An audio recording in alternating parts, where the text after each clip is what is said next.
आज कमांडर साहब फूल लेकर के और महिला छठ के चरणों में डाल करके और उनसे विनती और आशीर्वाद मांग रहे हैं।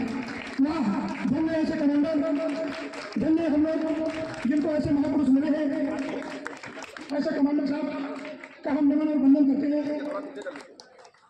कमांडर साहब पुष्प वर्षा करके महिलाओं के चरणों में फूल पुष्प अर्पित करके और उनसे आशीर्वाद ले रहे हैं। 8 साल में हमारे कितने लोग मर गए और फिर भी संघर्ष जारी है कि आपके पुण्य का, आपके पराक्रम का सबूत है कि आपने हार नहीं मानी और हम हारेंगे भी नहीं। हम ना थकेंगे, ना झुकेंगे, ना रुकेंगे। जैसे ओम शंकर तिवारी जी ने कहा था, या नासिर साहब ने कहा कि हमें हारने की चॉइस नहीं है, हमें या तो जीतना है या मरना है, हारना नहीं है। आपकी लड़ाई छोटी मोटी लड़ाई नहीं है। आप आज पूरे देश से जो अलग जगह है और पूरे देश से जो लड़ाई संघर्ष चल रहा है वो एक बड़ी क्रूर सिस्टम के साथ है। ऐसी क्रूर सिस्टम कि जहां किसी का कुछ भी हो जाए, एक फाइल एक टेबल से दूसरे टेबल तक इतने ही दूरी में पहुंचने में सालों लगते हैं। ऐसी बकवास सिस्टम, उस सिस्टम को सुधारने का ठेका आपने हमने लिया है। मामूली बात नहीं है, व्यवस्था परिवर्तन की बात है।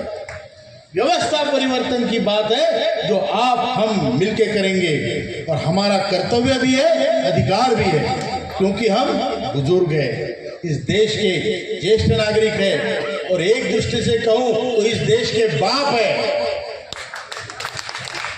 हमको हमारा देश बदलना, उसकी दिशा बदलाना हमारा कर्तव्य है। अगर वो गलत दिशा पे जा रहा है तो उसको सही दिशा पे लाने का काम आपका है।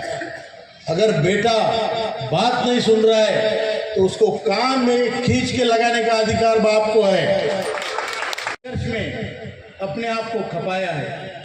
मैंने इस संघर्ष में जिनके साथ काम कर रहे थे हम लोग कंधे से कंधा मिला के उनको मरते हुए देखा है। मैंने ये देखा है पूरे देश में कि कई लोग ऐसे हैं जो एक वक्त खाना खाते हैं और इतनी बार 8 साल से गुहार लगाने के बाद प्रधानमंत्री जी से 2 बार हम मिले, आधा घंटा मिले, उन्होंने कंधे पे हाथ रख के कहा कि प्रॉब्लम, समस्या सही है, मैं आपके साथ हूं, मैं आपका प्रधान सेवक हूं, मैं आपका काम करूंगा। वित्त मंत्री से 2 बार मिले, आधा घंटा मिले, उन्होंने भी ये आश्वासित किया। लेबर मिनिस्टर को हम 20 बार मिले। पावर पॉइंट प्रेजेंटेशन जो आप बोलो वो सब हमने फाइलें तैयार की।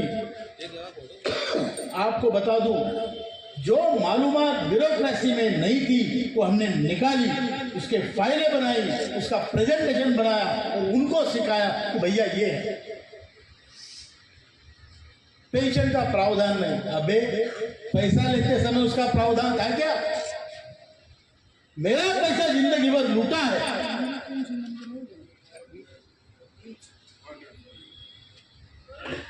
मेरा पैसा जिंदगी भर लूटा है। हर महीने मेरे से पैसा जमा किया है और जब पैसा जमा किया था तब इनके आश्वासन क्या थे आप देखिए। वो जो इसका जो कागजात है, एक्ट है, उसमें लिखा है कि सरकारी पेंशन धारकों से आपको 10% ज्यादा मिलेगी। एक उदाहरण उन्होंने दिया था कि अगर आप रिटायर्ड होंगे तो आपको 27,000 पेंशन मिलेगी, आप मर जाओगे तो आपके बीवी को 27,000 ही मिलेगी। कारण क्या?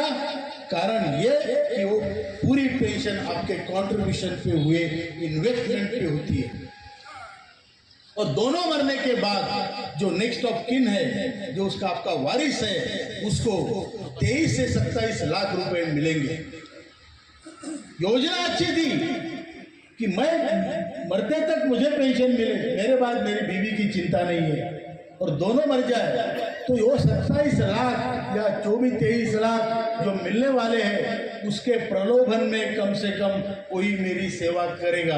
7,500 महंगाई भत्ता, 2 लोगों के लिए फ्री फैसिलिटीज, मेडिकल की अच्छी फैसिलिटी, और सुप्रीम कोर्ट का जो भी हायर पोजीशन में आते हैं, सुप्रीम कोर्ट का निर्णय बिना भेदभाव का लागू हो।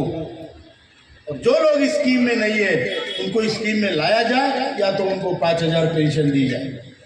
ये मांगों के साथ हम चल रहे हैं और हम सब साथ हैं, हम सब साथ में हैं। और अगली बार देखिए यहाँ मातृशक्ति बैठी है, ये तो उनको नमन पहले भी कर चुका हूँ, अभी भी करता हूँ। अगली बार जब भी सभा में आओ अपनी धर्मपत्नी को साथ में लेके आओ। क्यों नहीं भाई? रमाकांत, उमाकांत, पहले उमा बाद में कांत, पहले रमा बाद में कांत, सीताराम पहले सीता बाद में राम। अरे उनके बगैर तो कुछ चलती नहीं है। उनको बोलिए कि बीवी को साथ में लाना बहुत जरूरी है, क्योंकि उससे आपकी संख्या उसी टाइम डबल हो जाएगी। बरोबर है? बराबर है क्या? और इसका एक कारण और भी है, आदमी मरने के बाद उसको बेचारी को कुछ समझ में नहीं आता है पेंशन क्या है, किसको मिलना है। कोई का फोन नंबर तिवारी जी का, भटनागर जी का या गौतम जी का, किसी का नंबर नहीं है, कंफ्यूज है। आदमी कितनी पेंशन, कहाँ डॉक्यूमेंट रखे, बराबर है ना बहन? ये होता है, उसको साथ में लाओ, सिखाओ। तो हमें ये नहीं सोचना है कि हमारे पास क्या नहीं है, हमारे पास सब कुछ है। आप संगठन बनाइए, हम आपकी शक्ति बढ़ाइए। मैं जानता हूँ हम शरीर से मजबूत नहीं है, हमारे पास पैसा नहीं है, आरोग्य नहीं है, उम्र नहीं है, लेकिन हमारे पास हिम्मत है और एकता का बल है।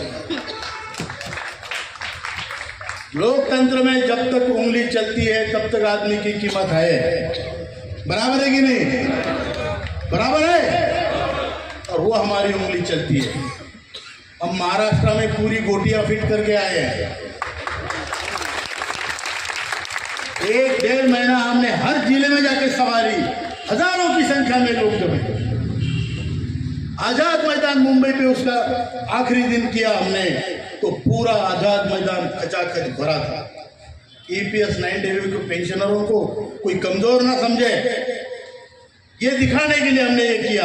और एक ही संदेश दिया है पूरे महाराष्ट्र में, जो हमारा काम करेगा वही राज करेगा। बराबर है कि नहीं? आपको उत्तर प्रदेश में भी वही दिखाना है, ना हम किसी के दोस्त ना हम किसी के दुश्मन। जो हमारा काम करेगा हम उसका काम करेंगे। मंजूर है? मंजूर है भाई? ये पार्टी का वो पार्टी का कुछ नहीं, हमारा कोई नहीं है, हमारा सगा नहीं है, हमारा बेटा हमारा नहीं है, हम किसके कैसे हो? तो हमने ये तय कर लिया है। यहाँ पे भी यही संदेश है, जहां तक पहुंचा सकते हो। अगर इलेक्शन से पहले हमारा काम होता है, ये हमने पूरे दिल्ली में भी कहा था, जंतर मंतर से कहा है कि अगर हमारा काम महाराष्ट्र के, यूपी के बाई इलेक्शन, महाराष्ट्र के इलेक्शन से पहले होता है तो महाराष्ट्र में बीजेपी की सरकार लाने की जिम्मेदारी हम लेंगे। और अगर नहीं होता है तो उनको पैदल चलाने में मजबूर भी हम ही करेंगे।